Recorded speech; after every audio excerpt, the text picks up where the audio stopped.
বাবা হলেন বিশ্বকাপ জয়ী ভারত অধিনায়ক। ক্রিকেট দুনিয়ায় খুশির খবর। বন্ধুরা, আপনারা যদি দেখতে চান তাহলে ভিডিওটি শেষ অবধি দেখতে হবে। চ্যানেলটিকে সাবস্ক্রাইব করে একটা লাইক দিতে হবে এবং নোটিফিকেশন বেল আইকন দাবাতে হবে। ভারতীয় টি-20 দলের অধিনায়ক এবং মুম্বাই ইন্ডিয়ান্সের তারকা ব্যাটার সূর্যকুমার যাদবের পরিবারে এলো বড় সুখবর।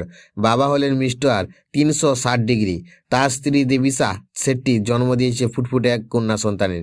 সোশ্যাল মিডিয়ায় আবেগঘন পোস্ট করে এবং সুখবর ভাগ করে নিয়েছেন সূর্যকুমার। তিনি লিখেছেন, কিলকিল হাসি আর ডানা মেলা একরাত স্বপ্নের সঙ্গে আমরা আমাদের ছোট রাজকন্যাকে স্বাগত জানাচ্ছি। এই খবর সামনে আসতে ক্রিকেট বিশ্বে এবং ভক্তদের শুভেচ্ছায় ভেসে যাচ্ছেন সূর্য এবং দেবিসা।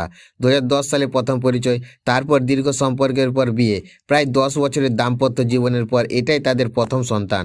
গত কয়েক বছরে সূর্যকুমার যাদব ভারতীয় ক্রিকেটে নিজের আলাদা পরিচয় তৈরি করেছেন।